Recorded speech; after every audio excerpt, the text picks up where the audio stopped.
Lalu bagaimana langkah hukum dari kasus penahanan Direktur Lokataru Del Pedro Marhaen dan beberapa aktivis lainnya? Kita bahas bersama tim kuasa hukum Lokataru Fian Alaidrus dan juga Wakil Menteri Koordinator Bidang Hukum, HAM, Imigrasi dan Pemasyarakatan, Oto Hasibuan. Selamat sore Pak Oto, selamat sore Mas Fian. Selamat sore. Ya, saya mau ke Pak Wamenko dulu. Pak Oto, jadi kemarin itu dari sekian banyak puluhan para demonstran yang masih ditahan, Del Pedro adalah yang paling lama Anda dan juga Pak Menko temui. Jadi apa saja waktu itu yang diperbincangkan kemarin bersama Del Pedro, Pak Oto? Ya, kita dari Kementerian, saya bersama Pak Yusril, bertemu dengan Del Pedro itu sesungguhnya adalah untuk memastikan apakah semua hak-hak hukumnya dia itu sudah terpenuhi atau tidak. Yang kami jumpai bukan hanya Del Pedro, tapi juga tahanan-tahanan yang lain. Lebih kurang 68 rasanya, kalau saya tidak keliru semua kita jumpai, karena ada di sana ada perempuan, ya, ada juga dua kalau salah ya, ada juga beberapa yang lain. Ada juga namanya Piga, ya, ada Del Pedro. Nah, yang kita bicarakan pada Del Pedro adalah karena kebetulan dia jumpa dengan kami, langsung dia bilang, waduh terima kasih Pak Oto, terima kasih Pak Yusril, dia bilang, artinya kita kan saling berkenal, karena dia juga kalau saya tidak keliru kan lawyer juga di kantornya, rekan kami juga ada Haris Azhar gitu ya.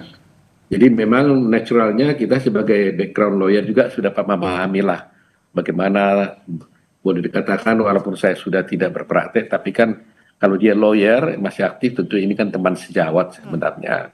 Tetapi kami datangkan dalam kedudukan bukan sebagai lawyer, tapi sebagai wakil menteri koordinator, sehingga kita bertanya apakah semua hak-haknya sudah dipenuhi, apakah lawyernya sudah punya, apakah diberikan kesempatan untuk membela diri, termasuk apakah ada perlakuan-perlakuan yang menyimpang, umpamanya pemaksaan.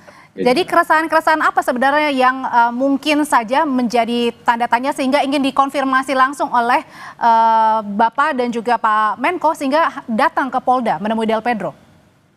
Iya, kita ini kan Menko ini kan mempunyai tupoksi kan bahwa dalam penegakan hukum ini kita menghormati hak asasi manusia.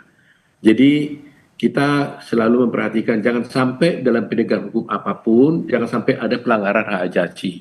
Jadi sekiranya pun terjadi hal seperti ini terhadap Del Pedro atau yang lain-lain, terlepas salah atau tidak, tapi hak-hak dia harus dipenuhi, ya gitu. Dan kita makanya saya ajak kita bertemu dengan Kapolda, ya kan? Ada Wakapolda, ada direkturnya bersama-sama ke sana. Kita datang, kita lihat gitu. Dan ternyata kita tanya Del Pedro, dia bilang juga semuanya fine-fine aja, tidak ada masalah. Artinya semua dia sudah terpenuhi gitu. Oke, di sini kedatangan kemarin adalah dari Pak Yusril dan juga Pak Oto, Mas Fian, adalah untuk memastikan klien Anda ini semuanya dapat berjalan dengan sebagaimana mestinya meskipun ditahan begitu. Nah, sebenarnya yang Anda tangkap sebagai kuasa hukum dari Del Pedro sendiri, sebenarnya yang Anda tangkap adalah memang karena tadi ingin menjamin hak-hak dari Del Pedro atau ada hal lain yang ditangkap, Mas Fian?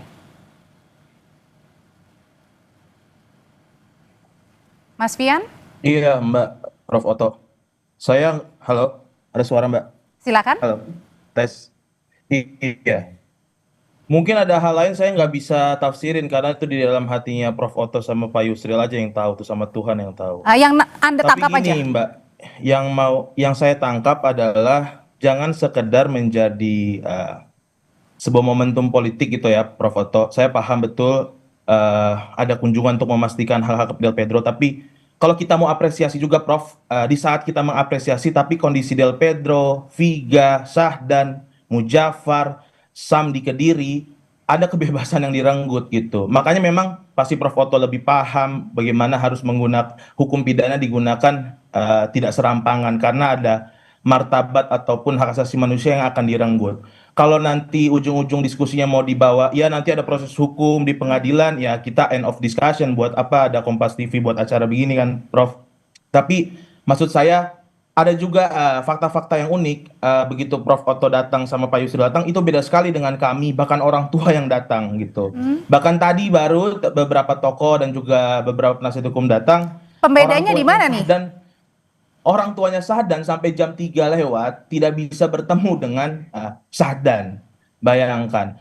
Ini saya tahu ada SOP, ada aturan, tapi jangan sampai SOP aturan itu justru membatasi hak keluarga untuk melihat anaknya sendiri. Kalau mau dibilang antara Prof. Oto sama Pak Yusril lebih dekat mana sama orang tuanya Sahdan, kan harusnya lebih diutamakan orang tuanya Sahdan. Tapi apa? Saya nggak mau terlalu panjang di situ, tapi saya mau bilang bukan karena Prof. Otonya, bukan karena Pak Yusril, tapi ada melekat kewenangan-kewenangan sehingga Prof. Oto, Pak Yusril diistimewakan. Nah, ini di mana quality before the law. Nah, tapi saya mau bilang Prof. Oto, gunakan kewenangan yang diamanahkan kepada Prof. Oto untuk mengoreksi. Kita tahu ada independensi kepolisian, tapi jangan sampai ini bukan dilakukan untuk penegakan hukum, tapi ini saya rasa ini beyond hukum, Prof. Mas Jadi Fian, gunanya Prof adalah untuk ya mengoreksi, ada upaya koreksi. Jangan lagi ceramah hukum di situ, Prof Yusril, karena ada teman-teman LBH, ada teman-teman TAUD, udah pasti ada saksi, ada charge, ada saksi ahli, tentu itu. Tapi kita mau ada wajah negara, Prof, untuk berupaya mengoreksi. Jangan Oke. sampai orang sudah sampai di bawah pengadilan bahwa nanti ujung-ujung dia tidak terbukti. Ada kebebasan Mas Fian, yang ditaruhkan di situ, Prof. tapi sebenarnya kemarin Mbak. itu pada saat Del Pedro ini ketemu, adakah juga dibahas misalnya soal penangguhan penahanan kah? Oh, saya kebahas ke siapa? Ke Prof. Oto? Apa kemana? Iya, pada saat menemui Del Pedro ini ditemui oleh Pak Menko dan juga Pak Wamenko.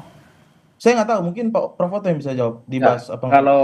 Kalau mengenai soal ada proses penahanan itu tidak ada pembahasan kita dan tidak ada yang disampaikan oleh Del Pedro soal itu. Ya, jadi tentunya kalau dia mengajukan permohonan penahanan, tentunya yang lebih tahu tentunya adalah pengacaranya. Dan kita kan tidak mau masuk ke arena itu. Tapi kalau umpamanya dia mengajukan permohonan penahanan ke pihak kepolisian, tentunya polisian nanti yang merespon hal itu. Walaupun sebenarnya kami juga memberikan saran-saran kepada pihak kepolisian. Kalau seperti ada anak yang kalau ada di bawah umur, tolong dipertimbangkan. Apakah sebaiknya ini dikembalikan kepada orang tuanya, ya kan? Karena kita kan tidak menekankan bagaimana menahan orang dan sebagainya. Jadi itu kami sampaikan juga kepada Polda, Oke. ya kan? Nah, jadi saya kira kalau tujuan kami sana udah jelas ya, kami bisa memahami setiap orang yang direnggut haknya itu pasti merasa ada namanya haknya dirampas kan, pasti ada persatu. Jadi kedatangannya adalah menjamin gitu ya, Pak Oto.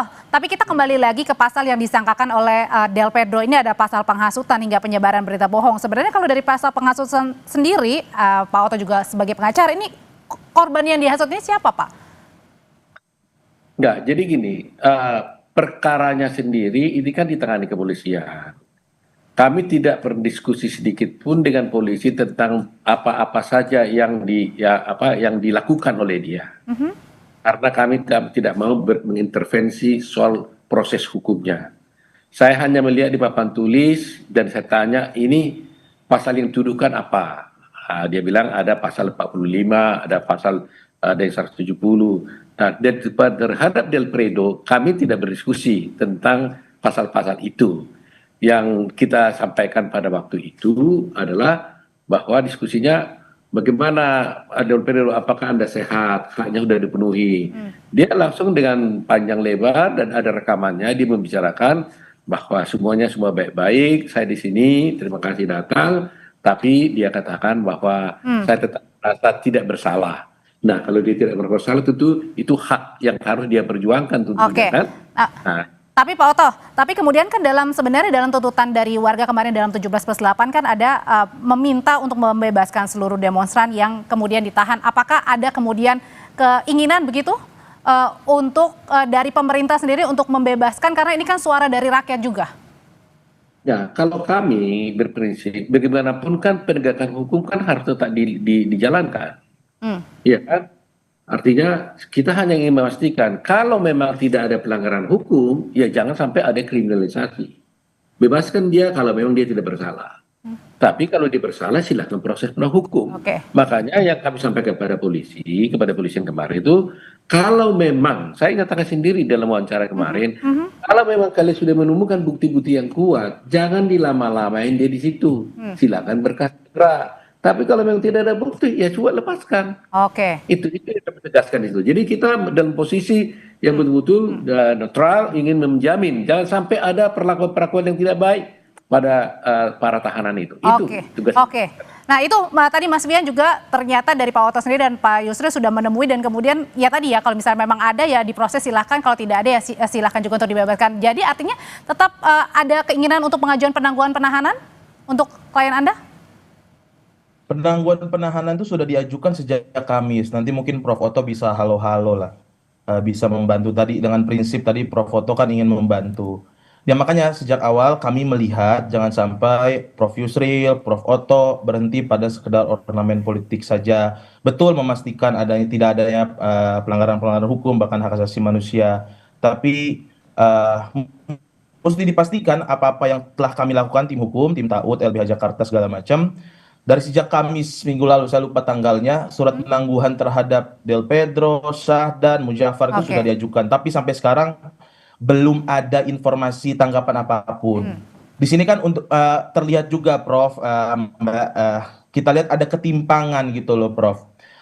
Kasus Del Pedro, kasus Mujafar, Viga, konversinya Polda ini 3 kali sehari. Tapi terhadap orang-orang ditangkap, orang-orang yang meninggal, apa penjelasan dari pihak kepolisian? Tidak ada sama sekali. Nah tadi kembali kalau relevan dengan tuntutan 17+8, ayo coba dengan kewenangan Prof. Oto, Pak Prof. Yusril, gunakan kewenangan itu. Kalau saya rasa Pak Prof. Oto tidak bisa netral dalam kondisi ini. Negara harus hadir terhadap orang-orang yang rentan, orang-orang yang dipinggirkan. Di situ fungsi negara seperti tweetnya Pak Yusril jelas kan ada analogi soal Bung Karno di bawah pengadilan. Kalau gitu, jangan sampai saya rasa Prof. Oto harus ambil peran-peran di situ, Prof. Oke, jadi itu harapannya. Terima kasih kalau gitu Pak Wamenko, Pak Oto Hasibuan dan juga Mas Fian sudah berbagi pandangan di Kompas Petang.